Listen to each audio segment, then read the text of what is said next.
At least 25 people have been killed in Ukraine after Russia launched a large-scale attack on the capital Kyiv. Dozens of others have been injured. ምስራቃዊቷ የአውሮፓ ሀገር ዩክሬን አሁንም መንደዷን ቀጥላለች። ሩሲያም በዩክሬን ሰማይ ስር ድሮኖችንና ሚሳኤሎቿን ማስወንጨፏንም ተያይዘዋለች።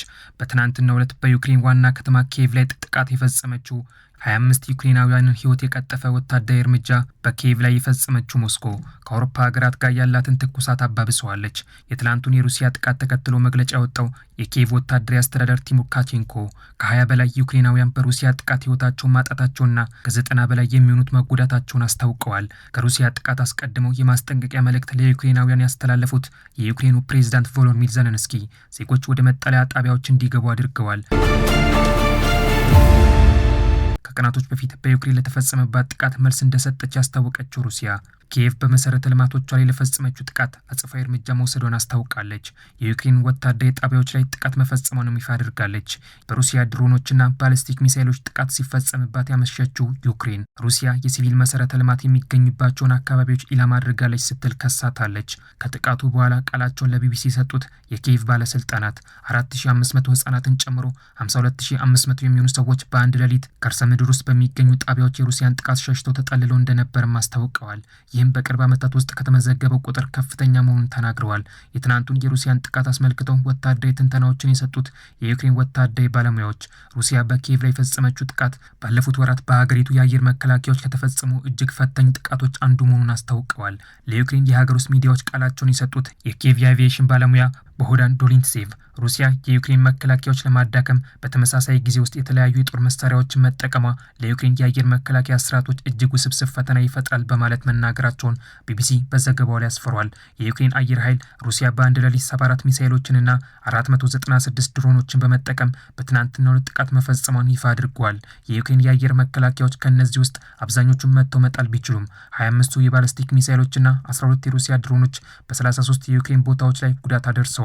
ጥቃቶቹን ተከትሎ ዩክሬን አጋሮቿ ተጨማሪ የአየር መከላከያ ስርዓቶችን እንዲልኩላት ጥሪ አቅርባለች። ፕሬዚዳንት ቮሎዲሚር ዜሌንስኪ ዩክሬን የፓትሪዮት መከላከያ ሚሳኤሎችን እንድታመርት ዋሽንግተን ፍቃድ እንድትሰጥ ጥያቄ አቅርበዋል። በትናንትናው ዕለት የሩሲያን ድሮኖች አየር ላይ ስታመክን የነበረችው ኪየቭ በቅርቡ ከሞስኮ እስከ ባልቲክ ውቅያኖስ ድረስ በሩሲያ የኃይል ማመንጫ ጣቢያዎች ላይ የረጅም ርቀት ጥቃቶችን ፈጽማለች። በዩክሬን ድሮኖች በነዳጅ ዲፖቻቸው ላይ ጥቃት እየተፈጸመባቸው ያሉት የሩሲያው ፕሬዚዳንት ቭላዲሚር ፑቲን ሀገራቸው የነዳጅ እጥረት እያጋጠማት እንደሆነ አልፎ አልፎ በሚናገሩት ንግግር አምነው እንዲቀበሉ አድርጓቸዋል። የሩሲያ የህግ አስከባሪ ባለስልጣናት በትናንትናው ዕለት ባወጡት መግለጫ በምዕራቡ ሩሲያ ቢያንስክ ግዛት የዩክሬን ሰው አልባ አውሮፕላን በአንድ የህዝብ ማመላለሻ አውቶቡስ ላይ በፈጸመው ጥቃት 2 የቤላሩስ ዜጎች ማቅሰሉን እንዳስታወቁ ዘሞስኮ ታይምስ ዘግቧል። 4ኛ ዓመቱን የያዘው የሩሲያና ዩክሬን ጦርነት ማስቆም ያልቻሉት ጦርነቱ እንደሚያስቆሙ ሲናገሩ የነበሩት የአሜሪካው ፕሬዚዳንት ዶናልድ ትራምፕ በዩክሬን የተከሰተውን ጦርነት ለማስቆም የሰላም ስምምነት እንዲደረግ ይፈልጋሉ ሲሉ አንድ የአሜሪካ ባለስልጣን መናገራቸውን ቲአርቲ ወርልድ ዘግቧል። ፕሬዚዳንት ትራምፕ ሰብአዊ ልብ አላቸው፣ እናም ይህ ትርጉም የለሽ የሰዎች ግድያ እንዲያበቃ ይፈልጋሉ ሲሉም ተናግረዋል። የሩሲያና የዩክሬን ጦርነት ከተቀሰቀሰ ጊዜ ጀምሮ የሞስኮን ወደ 450 ሺህ የሚጠጉ ሰዎችን ህይወት ሲቀጥፍ ይህም በጦርነቱ የተጎዱ ሰዎች ቁጥር ከ2 ሚሊዮን በላይ እንደሆነ የስትራቴጂክና ዓለም አቀፍ ጥናቶች ማዕከል ሲኤስአይኤስ ባወጣው አዲስ ጥናት አመልክቷል። በተቋሙ ጥናት መሰረት የሩሲያ 1.4 ሚሊዮን የሚሆኑ ሰዎች መሞታቸውን መቁሰላቸውና በውጊያ ወቅት የጠፉ ወታደሮችን ጨምሮ በርካቶች ህይወታቸው እንደጠፋ ይገምታል ያለ ሲሆን ይህም በሀገሪቱ ውስጥ ካለው ህዝብ አንጻር 1% ያህሉ እንደሚሸፍንም ይፋ አድርጓል። በሩሲያ ላይ የደረሱት ኪሳራዎች በመላው ሩሲያ ግዛት በኩል መጠን አለመስፋፋቱን ያስታወቀው የስትራቴጂክና ዓለም አቀፍ ጥናቶች ማዕከል ሲኤስአይኤስ በዝቅተኛ ኑሮ ላይ የሚገኙ አካባቢዎችና አናሳ ብሔረሰቦች በከፍተኛ ሁኔታ የሟቾች ቁጥር እንዳስመዘገቡ አስታውቋል።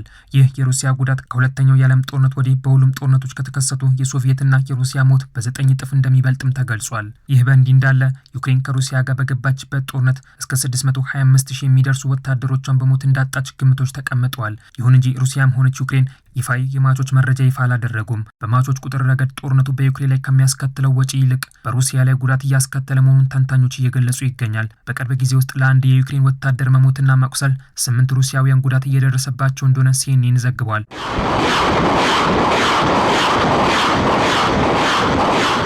የሀገራቱ ጦርነት ትልቅ ስጋት ውስጥ የከተታቸው የአውሮፓ ሀገራቶች ወታደራዊ ወጫቸውን እየጨመሩ ዜጎቻቸውን ወደ ውትድርና እያስገቡ የሩሲያን የጦር ስጋት ከወዲሁ ለመመከት ፈልገዋል። የሊቱዌኒያው ፕሬዝዳንት ጊታናስ ናውሴዳ በትናንትናው ዕለት በሰጡት መግለጫ የሊቱዌኒያ ህገ መንግስት ውስጥ የሚገኘው አንቀጽ 137 ጊዜው ያለፈበት ነው ብለዋል።